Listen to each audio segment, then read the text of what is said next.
السلام عليكم ورحمة الله. أهم الزيوت اللي تحتاج تغيير في أي سيارة هي زيت الماكينة، زيت الجير، وزيت الديفرنس. والمشترك بين هذه الزيوت إنها تتغير على حسب الكيلومترات اللي مشيتها السيارة. لكن اللي راح نتكلم عنه اليوم هو زيت الفرامل. زيت الفرامل بينقل الضغط من دواسة الفرامل إلى البوستر إلى الكاليبرز في الأربع جهات. المميز في زيت الفرامل تحمله للضغط العالي وللحرارة العالية. أحد عيوبه امتصاص الرطوبة والغبار من الجو، فالزيت وهو جديد لونه بيكون شفاف أو أصفر فاتح. بعد سنتين لونه بيصير مايل للإحمرار، وبعد 4 سنوات لونه يصير أسود ويفقد معظم خواصه. بعد ما يعدي عمر زيت الفرامل 2 راح تلاحظ اختلاف في أداء الفرامل، بمعنى راح تحتاج تضغط على الدواسة أعمق عشان تستجيب معاك، وراح تبدأ تهريبات وترشيح للزيت في أماكن مختلفة. فالحل واللي تنصح فيه معظم شركات السيارات انك تغير الزيت كل 2 بغض النظر عن عدد الكيلوات المقطوعة، حتى لو السيارة كانت واقفة وما تحركت طول الفترة.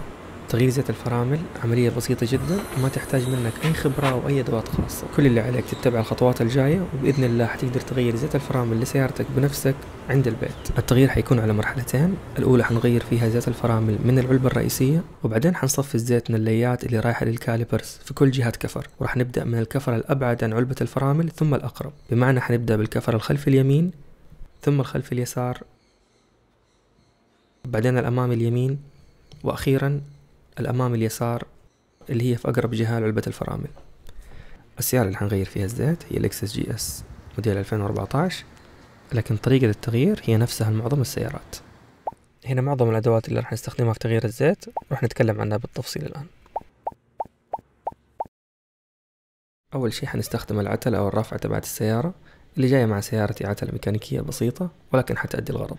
وهنا مفتاح الرافعة، مفك صواميل العجل، رنش أو مفتاح فك صواميل مقاس 8، علبتين زيت فرامل صغيرة. نوع الزيت في أغلب السيارات هو DOT3، وحتلاقيه مكتوب على غطاء علبة الفرامل في السيارة. ليه شفاف قطره 6 ملي، وحتلاقيه في معظم محلات الأدوات. سرنجة وحقنة طبية، ويفضل رأسها يكون بهذا الشكل. علبة موية وعلبة عصير فاضية، ويفضل حجمها يكون أكبر من نص لتر. زيت الفرامل زيت حمضي ومؤذي للبشرة، يفضل تكون لابس جلافات عشان تحمي يدك. طيب أول شيء هنبدأ بتغيير الزيت من علبة الفرامل. حنفتح الكبوت، وهنا حنلاقي علبة الفرامل. طبعا لو ما انت متأكد فين مكان علبة الفرامل في سيارتك، ممكن ترجع لكتيب السيارة وحتلاقي المكان الأكيد. الآن حنجيب السرنجة ونوصل فيها حوالي 10 سنتي من اللي الشفاف، والزيت القديم اللي حتسحبه خليه في العلبة الفاضية ولا ترميه، لأنه راح نستخدمه في الخطوة الجاية. حنشيل الغطاء الآن من على علبة الفرامل، وبأي زرادية صغيرة في صفاية حاول تشيلها. الصفاية فايدتها انها تمنع دخول اي اجسام غريبة لعلبة الفرامل. حنثبت العلبة الفاضية في مكان قريب من علبة الفرامل، ونبدأ نسحب الزيت ونفضيه في العلبة الفاضية. حنكرر عملية السحب كذا مرة. مهم جدا ما تنزل عن الحد الأدنى المؤشر في علبة الفرامل عشان ما تعطي فرصة للهواء انه يدخل للعلبة. بعد كده حنجيب علبة الزيت الجديدة وتأكد انها كانت مغلقة تماما قبل ما تبدأ تستعملها. حنعبي الزيت إلى الحد الأعلى، وبكذا نكون انتهينا من الخطوة الأولى اللي هي تغيير الزيت في علبة الفرامل. والآن حنصفي باقي الزيت اللي لسه في الليات، وراح نبدأ من أبعد كفر عن علبة الفرامل اللي هو الكفر الخلفي اليمين. أول شي راح نحل صواميل الكفر قبل ما نرفع السيارة من الأرض. بعد كده راح نجيب العتلة. مكان تركيب العتلة لرفع السيارة حتلاقيه موجود في كتيب سيارتك. بالنسبة لسيارتي في الكفرات الخلفية أمام الكفر بحوالي 30 سنتي حتلاقي نتوء بارز، وحتركب فيه العتلة. هتحركها بيدك لين توصل لمكانها.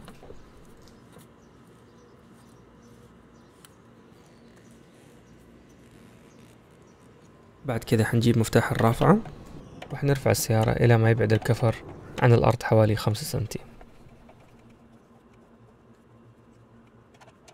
نكمل فك الصواميل.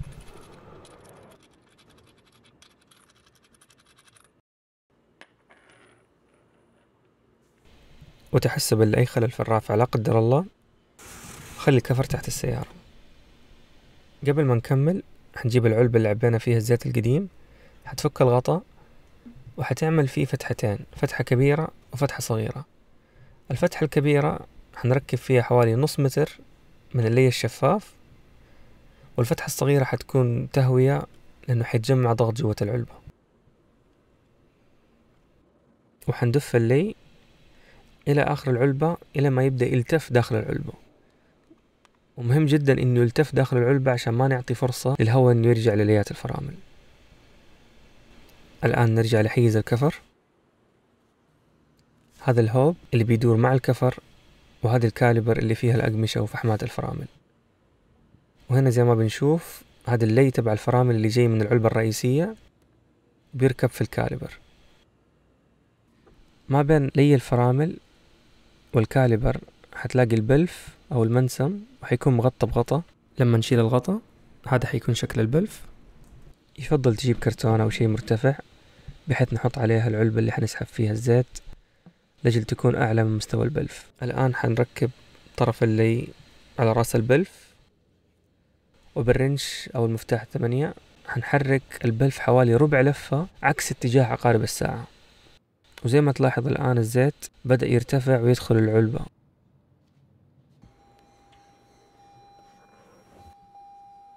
الآن حنشغل السيارة، والآن حتبدأ تضغط على دواسة الفرامل ضغطات بطيئة وعميقة.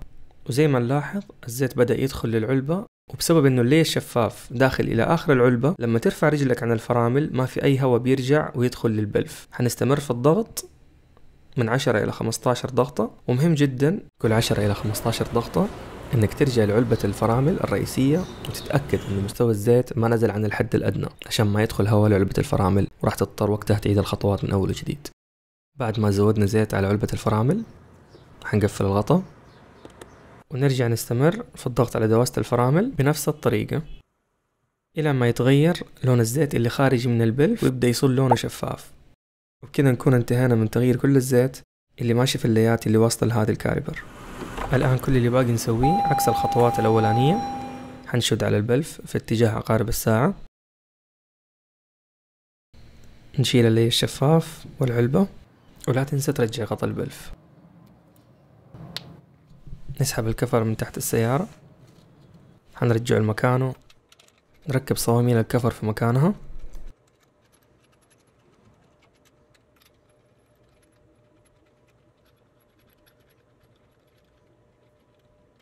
حنشد على الصواميل شدة بسيطة والكفر ما زال مرفوع عن الأرض.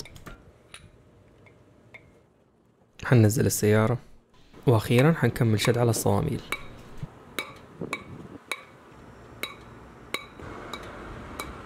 وبكذا نكون انتهينا من تنسيم الزيت في هذه الجهة. ما راح أطول عليكم بتصوير تنسيم الزيت في باقي الجهات، الطريقة حتكون نفسها تماما.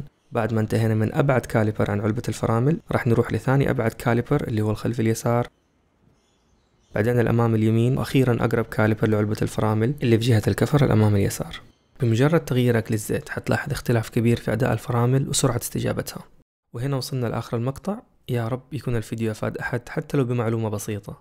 أتمنى تدعمني بلايك وتشترك في قناتي في اليوتيوب. بإذن الله راح أنزل فيديوهات تانية قريب. في أمان الله.